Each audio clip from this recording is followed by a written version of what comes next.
आदित्य जी, मैं सिर्फ एक मिनट की। आदित्य जी आप बोलो।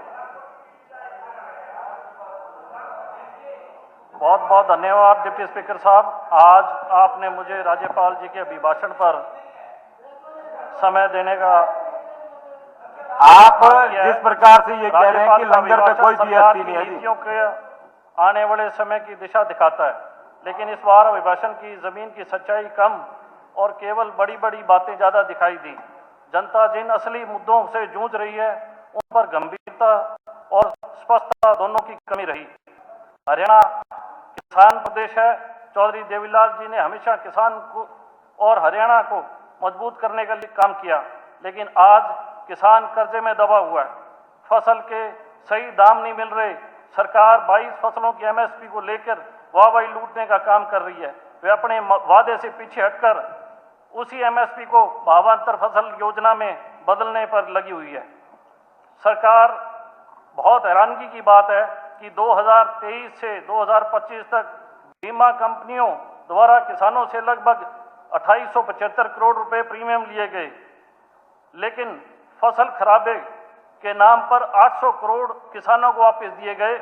इसका मतलब 2000 करोड़ रुपया बीमा कंपनियों के पास किसानों का जो क्लेम था उसका मुनाफा बीमा कंपनियां खा गई। सरकार ने अभिभाषण में लिखा कि 8 अक्टूबर 2025 से 11 फरवरी 2026 के बीच यूरिया की खपत 1,28,331 मैट्रिक टन व डीएपी की 24,168 मैट्रिक टन कम हुई और केंद्र सरकार के 716 करोड़ रुपए की बचत की गई। आज किसान लाइनों में लगा हुआ था डीएपी के लिए, यूरिया के लिए, और किसान की मदद करने की बजाय सरकार ने 716 करोड़ रुपए यूरिया और डीएपी बचाने का काम किया। इस बात की वाहवाही सरकार लूटने का काम कर रही है। पानीपत के 15 गांवों के किसानों को गन्ने की फसल के पैसे नहीं मिल रहे। उनकी उत्तर प्रदेश, उत्तराखंड की मिलों में उनका बकाया पड़ा है। 3 से 5 वर्ष लगभग हो चुके हैं। किसान भटक रहे हैं, दर की ठोकरें खा रहे हैं, लेकिन सरकार अपने क्षेत्र के किसानों के लिए गंभीर नहीं है। उत्तर प्रदेश में भी बीजेपी की सरकार, उत्तराखंड में भी बीजेपी की सरकार, जगह जगह तुम डबल इंजन, ट्रिपल इंजन की बात करते हो तो किसानों की यहाँ सुनवाई नहीं होगी। सब्सिडी के नाम पर कृषि क्षेत्र की जो इक्विपमेंट सब्सिडीज हैं, जिसमें किसानों को यंत्र दिए जाते हैं 50% सब्सिडी के नाम पर, लेकिन जो उनके भाव तय किए गए हैं वो 100% है, बल्कि जो इक्विपमेंट्स है वो बाजारी भाव में 50% पे मिलते हैं। किसानों के साथ यहाँ पे भी 50% का धोखा किया गया, ज्यादा पैसे लिए जा रहे हैं।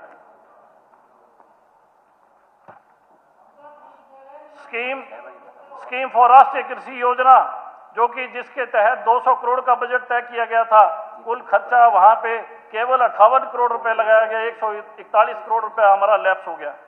हमारी जो केंद्र सरकार की जो स्कीम थी जिसमें किसानों को लाभ होना था, promotion for crop diversification, 350 crore रुपए सैंक्शन थे, लेकिन उस पर 215 करोड़ रुपए लगाए गए। 39% पैसा हमारा लैप्स हो गया। इंस्टॉलेशन ऑफ वाटर पंप, जिसके अंदर सोलर पंप इंस्टॉलेशन, जिसके लिए 500 करोड़ रुपए मंजूर किया गया था, उसमें 800 करोड़ रुपए लगाए गए, 300 करोड़ फालतू, ताकि वहां कमीशन मिल सके, इसलिए ऐसा काम किया गया। Upgradation of centring of veterinary institutions, जो हमारे मवेशी हैं उनके लिए एक नए तरीके की अपग्रेडेशन की जाए, ताकि वहां मवेशियों को पालने के लिए और उनके और हॉस्पिटल के इंफ्रास्ट्रक्चर पे, जिसके लिए 129 करोड़ रुपए मंजूर हुए थे, वहां केवल 85 करोड़ रुपए लगाए गए। 34% हमारा बजट लैप्स हो गया।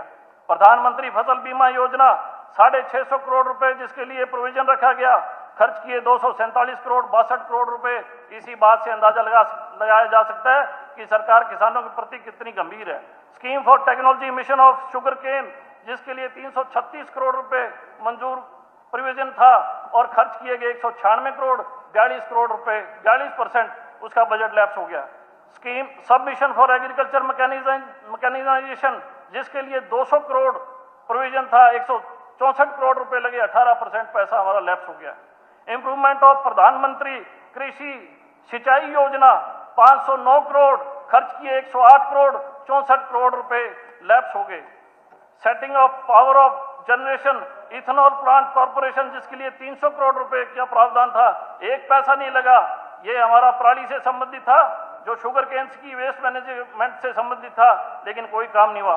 Development of fish water aquaculture renamed as Pradhan Mantri Matsya संपदा योजना, 166 करोड़ रुपए, 78 करोड़ रुपए खर्च किए गए, 53% लैप्स हो गया हमारा।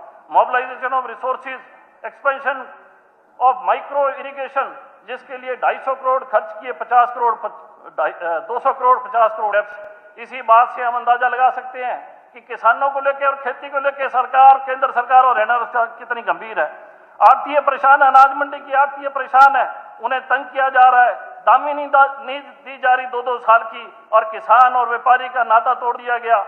आज भी किसान ब्याह शादी, जमीन की खरीद के लिए, बीमारी के लिए, भात के लिए, मकान के लिए, गाड़ी के लिए, ट्रैक्टर के लिए आड़ती के पास जाता है, क्योंकि बैंक उससे ज्यादा मॉर्गेज प्रॉपर्टी मांगता है, ज्यादा ब्याज दरों पे देने का काम करता है, और बैंक की वजह से ही और सरकार की गलत नीतियों के कारण आज किसान आत्महत्या को मजबूर है। सर, किसान और आड़तिया दोनों खून के आंसू रो रहे हैं। हरियाणा में कुल लगभग 6,500 गांव, प्रिंसिपल यार्ड, जो मार्केटिंग बोर्ड के 114, सब यार्ड 83, परचेज सेंटर 220। अब तो एक नई व्यवस्था देखने को मिल रही है कि जो परचेज सेंटर पे छोटा किसान, गांव का पढ़ा लिखा नौजवान जिसने व्यापारी का लाइसेंस बनाया, उसे लाइसेंस रिन्यूअल नहीं दी जा रही, और उस पर प्रेशराइज किया जा रहा है कि वो मार्केटिंग बोर्ड की दुकानें खरीदने का काम करे, जो कि करोड़ों रुपए की है। मैं पूछना चाहूंगा कि हम किसानों की भलाई करने का काम करें या प्रॉपर्टी डीलिंग कर रहे हैं? इस बात का संज्ञान लिया जाए और ये बात सरकार के कानों तक पहुंचे कि हरियाणा में आज भी 80 से 84% जो जमीन है वो फार्मर्स के पास है, खेती कर रहे हैं वो लोग, और आप फार्मर्स की क्या हालत आज आप लोग करने जा रहे हैं। 1947 से पहले की जो जमीन जिस पे किसान काश्तकार कर रहे हैं, जो पट्टाधारी हैं, उनके मालिकाना हक आज भी सरकार उनको देने का काम नहीं कर रही। सरकार एमएसपी की बात कर रही है, कोई भी 11 साल में नया बीज, चाहे नरमा, कपास, बाजरी, कोई भी वैरायटी हो, कोई नई वैरायटी नहीं है। दुगनी आमदन कैसे होगी, कैसे किसान को सक्षम किया जाएगा? नंगे हो के आपने प्रदर्शन किए थे स्वामीनाथन आयोग का, आपने स्वामीनाथन का मजाक बना के छोड़ दिया था।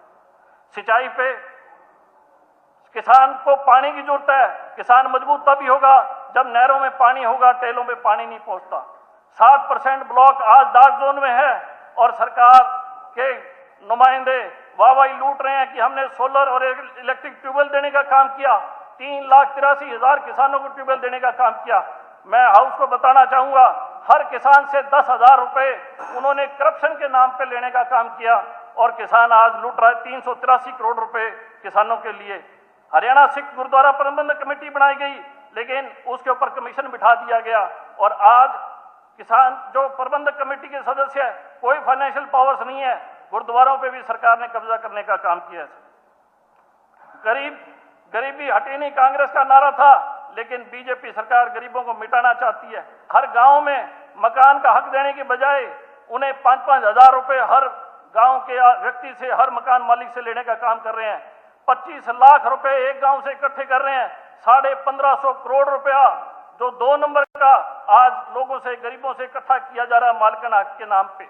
मुख्यमंत्री आवास योजना के तहत 50 गज के 256 प्लाट दिए गए, जिसकी वाहवाही लूट रहे हैं। 2 प्लाट हर गांव के हिसाब से आ रहे हैं। आंगनवाड़ी खत्म कर दी गई है।